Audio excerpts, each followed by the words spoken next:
Thanks for staying with us here on Power Breakfast this morning. Our next conversation is about the importance of heart health. Now, the Karen Hospital Heart Run 2017 has been launched. It will be taking place tomorrow, May the 13th.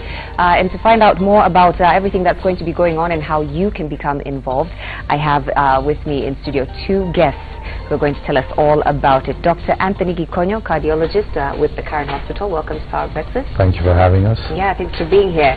And a beneficiary of a previous heart run by the Karen Hospital, David Macharia. Karibu. Asante sana. Yes, thank you both for being here. Now, the Karen Hospital, founded by your parents, Dr. Betty and Dan Gikonyo, both cardiologists. You're a cardiologist as well, so lots of cardiologists in the family. Yes, talk to us about how important heart health is to your family and the Karen Hospital. Okay, I mean, heart disease is growing. I mean, it's becoming more prevalent in Kenya or in the world. And it's important not just to our family or to a hospital, but to all Kenyans in general. And there are different types of heart disease. There are types you're born with or the types you acquire. And I guess a heart run is mainly directed towards what we call congenital heart disease, which are problems that children are born with, probably don't know about them until later on in life, or sometimes acquired regarding rheumatic heart disease, and that's something that you get a sore throat, keeps attacking you, and then affects your heart, and then your heart stops working well. And so that's what we're trying to do. We're trying to prevent heart disease, and in those people or children we're not able to prevent it, then we offer treatment. Okay. Now, the Heart Run is brought to us courtesy of the Heart to Heart Foundation, which is a wing of the charitable wing of the Karen Hospital, and it's dedicated to control, prevent, and treat heart disease in children in Kenya. And we'll talk a little bit more about the foundation. But for now, I want to hear your story, David, about how you got involved with the Heart Run, how you've been able to benefit, and a little bit about your disease as well. Okay, asante. So it all started in 2009, niligonga form 2. Nikakuwa na kohoa sana, nakuwa na sore throats and hizo nini fever. Nikakuwa naenda hosi. Wanaenda wanipatia antibiotics. Nakunywa antibiotics, nazikunywa, bado naona bado aziishi, bado inanisumbua hiyo kukohoa. Nikakuwa sana nianza kuhema nikitembea. Napatana na distance kadogo na hema. Siwezi lala, niko restless usiku. So nikadecide ningeacha niende hosi fulani hapo private. Nimetoka Dandora, so kuna private mingi kwa Dandora. So nikaenda Dandora. Wakaenda wakanipima. Juu hiyo kukohoa nilikuwa nakohoa ile dry cough. Juu ya kukohoa wakaniambia nilikuwa na TB. So nikastart medication ya TB. Nikakuwa nakunywa dawa za TB, nikazikunywa, nikaendelea kukua. Nafinyilika kabisa, azinisaidii, nafinyilika kabisa. Nikakuwa nakunywa dawa za TB, nakunywa, naendelea tu kuwa worse. That's when my mom decided wacha tuende public hospital. Kaenda public hospital, nikapiga x-ray. That's when walipatanga niko na shida ya roho. Yeah, nilikuwa na rheumatic heart. Yeah, that's when unapata kuna jukani dijue hiyo that sore throat and all that. Unapata kuna valve imekulwa na bacteria. Wow. So how big of a problem is this countrywide? You know, heart health specifically amongst young people and children. How pervasive is it? It's a big problem. The challenge we have is that, like David explained, getting a correct diagnosis may take some time. Some people may never get a correct diagnosis, and a lot of us don't have access to good health care. So, I mean, we're talking about millions of children who may be affected. It's preventable. We know that as we're getting more used to treating sore throats, because what happens is a child will get a sore throat, then the body's reaction to that sore throat will cause a reaction in the heart that will affect the valves. And if that process continues over time, without, say, the sore throat being treated by antibiotics, then we get to the point where you'll require heart surgery. And so as the healthcare services improve, we're going to see less of rheumatic heart disease, but at the moment it's still a big problem. So David, wakati umeambia sasa uko na shida ya roho, what was going through your mind and what did you feel? You feel kama kuna options ama uko unafikiria? Sina options. but kwenye venye waliniambia naweza kunywa tu dawa I can be fine. So nikaanza kunywa hizo dawa, nikaandikwa dawa za hiyo shida ya roho, nikakuwa nazikunywa. But then nazikunywa siku vizuri, naendelea kuwa worse. Unapata usiku nikilala na kohoa sana, nilikuwa nakohoanga damu kabisa. So ilifika to a point my mama akasema maybe hii ni maneno maybe ya kifamilia, so tuende tu wazazi ushago and we see what we'll do. Tukaenda ushago, tukapatana na wazazi na my grandparents. Wao wakasema hakuna shida, ukuje kuona kitu kaa hiyo. Then tukarudi tena Nairobi, bado naendelea kuwa worse. 2011 nilishachanga shule, nakanga tu home. Napenda nalalanga mchana kwa usiku silali. Usiku nakuwa na fever na kohoa. Usiku mzima silali, saa mchana ndio at least najaribu kulalalana. Nikakuwa tu nangana hivyo 2012. That's when my mom alipatana na Good Samaritan. Akamwambia, "Hey, kuna hii Karen Hospital na wanasaidianga watoto sana wenye wako na shida za roho." That time I was 20 in 2012. But sasa usaidianga watoto wenye wako under 18. Then my mama akasema, "Mimi sitaki kujua atikao wanasaidianga watoto wenye wako under 18. Mimi wangu bado ni mtoto na nitaenda tu huko nisikie venye wataniambia." Then my mama akapata contact ya watu huko yo Karen. So my mama akapiga, niko na mtoto wangu na kuna shida ya roho, can you please help me? Unatoka wapi? Nimetoka Dandora. Yeah, so naweza kuja. Wakamwambia, wewe kuja tuongee, tusikie story yako. And my mama kaenda Karen. Akaenda akapigia story. Akawapigia venye kulienda, venye kumeenda, hiyo time yote hiyo miaka yenye nimesumbuka. Then wakamwambia kesho ndio kuja na mtoto tumuone. So venye nilifika huko, siku ya kwanza nilienda nikapatana na Dr. AK. Akanichukua, nikapeleka huko ndani, huko kwa ofisi yake, akanipeleka kwa ofisi yake. Akanipima. Kutoka hapo akaniambia kujanga clinic huko. Yeah. Nilimpatanga walikuwa na watu wa Heart Foundation. Okay. Yeah. Let's talk about the financial strain that this puts on people who are not able to afford the proper care, such as in David's case. You know, what options, I asked him about the options that he felt he had at that point in time. What options do people have in this country when you find out that your child is, has a heart condition? I mean, the options are limited. I mean, a lot of people turn to family, to friends, to try and raise funds. Of course, we have our public hospitals, and for example, Kenyatta National Hospital is doing a fantastic job with the resources it has. But the numbers are huge, and I mean, Eldoret, we have Moy Teaching Referral Hospital as well, which is doing also a very good job. But the numbers are too big to be able for those two facilities to take care of all these patients. I mean, if you do have a heart problem, if you require surgery, it will cost anything from 350,000 to say 1 million shillings. Wow. Yeah, and so that's a big undertaking for most people. And then that's independent of the care required to get you to surgery, and of course even after surgery you still need to be coming to clinic, still need to buy medications. Yeah. Maybe you can also talk to us a little bit about how his treatment and how you took him up when he came to visit you. So the Heart to Heart Foundation tries to help at least 15 to 20 children every year, and that's because our target is to try and get between 25 and 50 million. Heart operation in general is 1 million, and then we also try and keep people going after that by providing money for medication, blood tests, and clinic appointments. So in David's case, he came at a time when there was funding. He was past the age, but that didn't really matter because this is a condition he'd had all his life, and we were able to help him. So it took some time to stabilize him. We had a good team of cardiac surgeons, and this is where we are now. Yeah. So ulipogundua kwamba unaweza saidika hapa Karen Hospital, what was the mood with you, your mom? I'm sure alikuwa at first walituambia tutawasaidia na clinic, tutakuwa kuja hivi clinic. So my mama hakufikiria ati maneno ya surgery ama nini. Ya tuko tumeambiwa ati surgery ama nini. So nikakuwa sasa my mama alikuwa anajua nikiendelea na medication takuwa poa.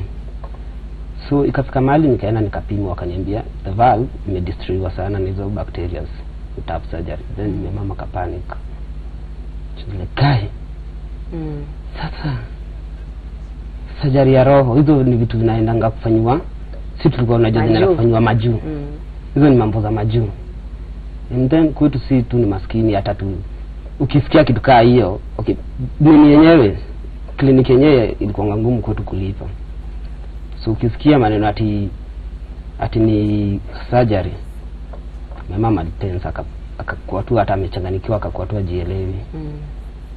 So tukasema tukaenda tu home, tukaambiwa tunahitaji surgery na tukaenda home. Tukakaa, nikakuwa bado nakuja tu clinic, nilikuwa nakujanga clinic every week. So when nilikuja nikakaa mingi Wednesday moja, nikapata AK na madaktari wengine. Akauliza my mom, unaweza fikiaje tukakwambia huyu kijana wako tumfanyie operation next week? Mama akasema mimi naweza furahia, lakini kusema tu kweli hiyo pesa siwezi pata. Hata tukafanya harambee, hata tukafanya nini, siwezi pata. That's a lot of cash, tuwezi pata. Hata tuwezi pata hata kotea hiyo pesa, tukijaribu kuimagine kotea hiyo pesa. Hatuwezi pata. Then akatuambia pana, wewe utakuja next week afanye operation, utakuja Sunday admitiwe, then tujue kutakuwaje hiyo wiki nyingine inakuja. Tukaenda home, tuko hata tunaongeleshana ama nini. Tulikuwa tu kila mtu tu wako tu na mawazo yake iko mbali. Then tukafika home, mama akaniuliza ulisikia venye tuliambiwa? Nikamwambia mimi sikuelewa, hebu pigia. Kulikuwa na madam tulikuwa tuna communicate na yeye wa Heart Foundation. Hebu mpigie umuulize. Mama akapiga.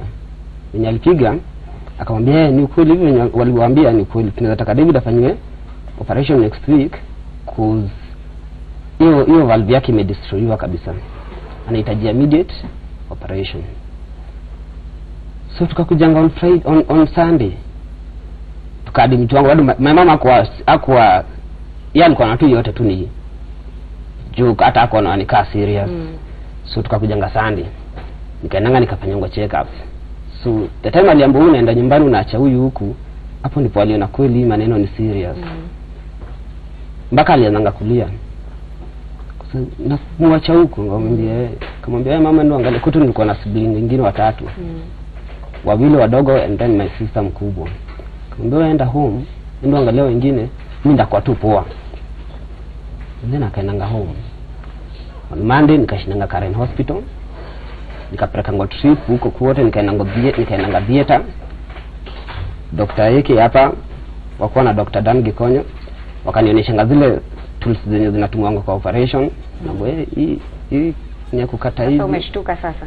Hata sistukia, I was very confident. Juu nilikuwa nasema tu anything yetu ndafanya, hata ijalishi kama hiyo roho itatolewa, because I was very tired. Nilikuwa nimechoka kabisa. Nilikuwa nimeisha. Like venye ulisikia nikisema nilikuwa ngada 7 kgs. Wow. Nilikuwa tu nimechoka tu na maisha. So nilikuwa nasema tu kitu yote nitafanya kama hata ni roho itatolewa, yeko kitu kingine ama nini ya. Nilikuwa nimeshafika tu mahali nimechoka kabisa.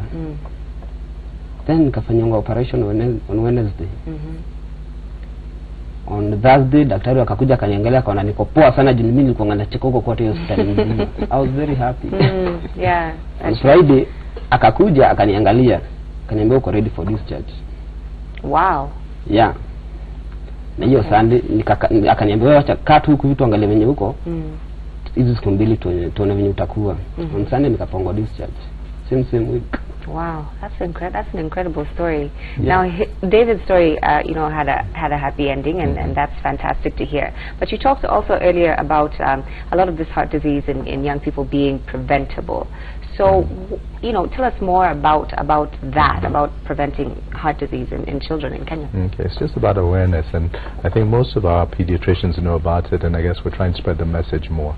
That if a young child, boy or girl, has an infection, it sounds like a throat infection, as long as you look into the throat and it looks red, maybe there's signs of pus, then they require an antibiotic.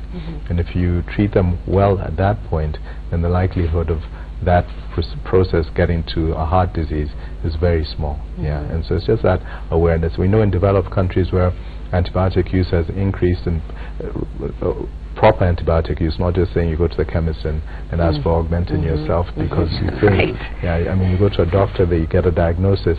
We've seen that there's a decrease in rheumatic heart disease, and so this is more a disease in our situation, but it's changing. But I think it's just more and more awareness. And there are a number of pediatric cardiologists, a number of hospitals involved in heart surgery, and so I guess that awareness is going to increase.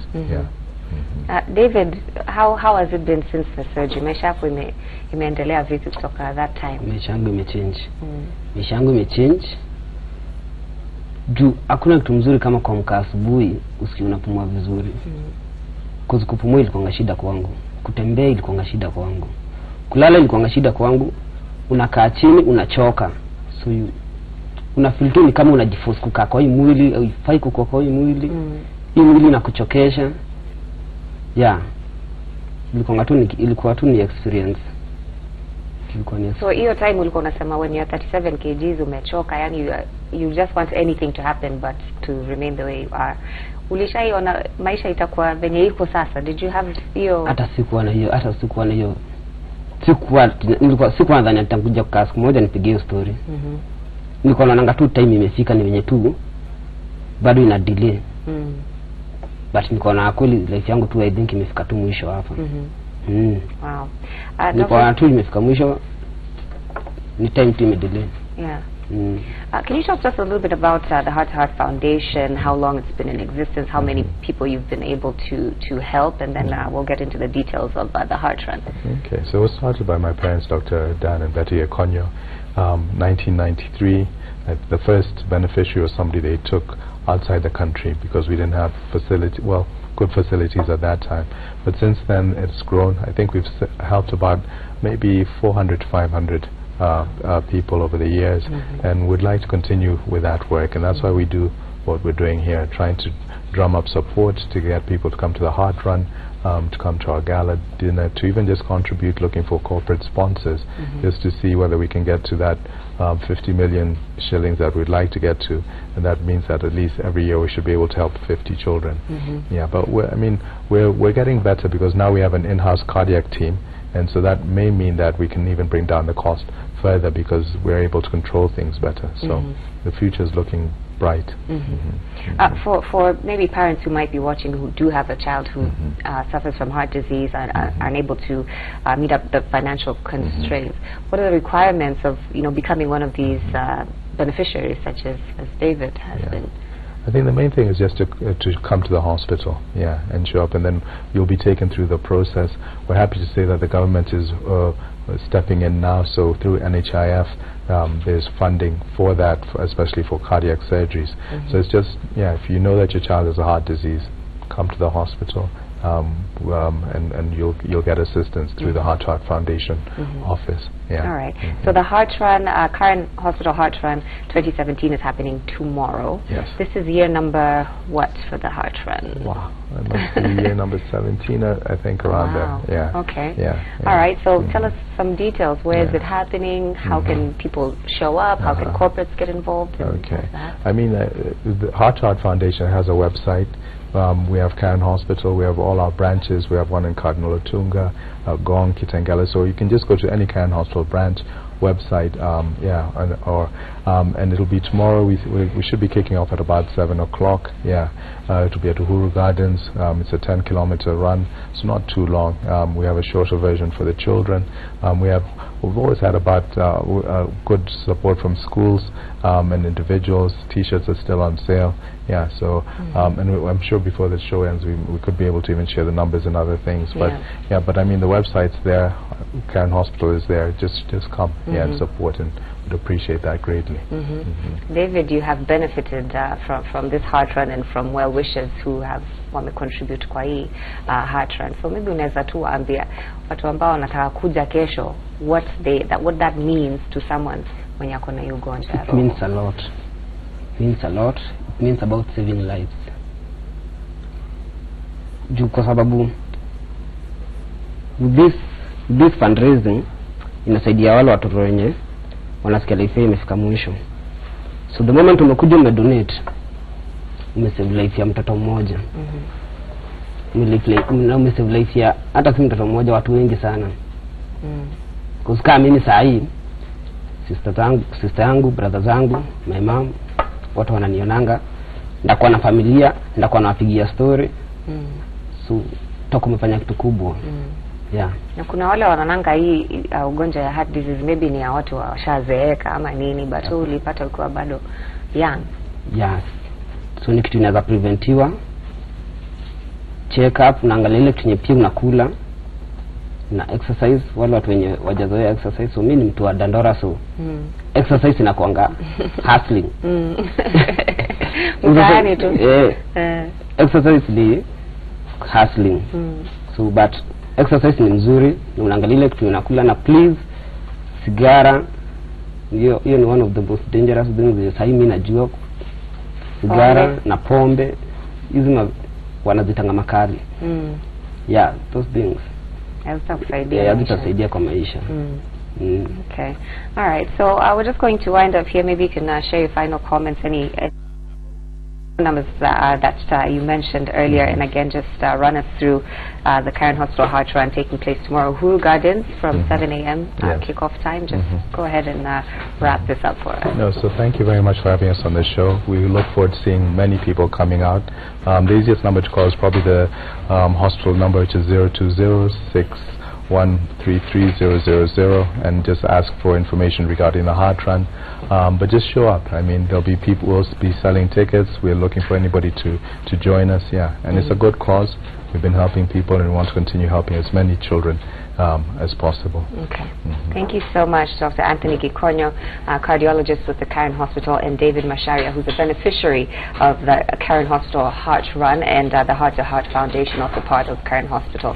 You've heard his story. It's an amazing story, and if we can hear more stories like this in the coming years, it would be all thanks to you. So show up tomorrow, participate in the run, and save a life. Thank you so much for watching Power Breakfast this morning. On behalf of myself and Charles Odiambo, it's been an amazing morning. I will be back later on tonight, 10 p.m. for 10 over 10 here on Citizen TV. We've got great performances and a wonderful time to be had.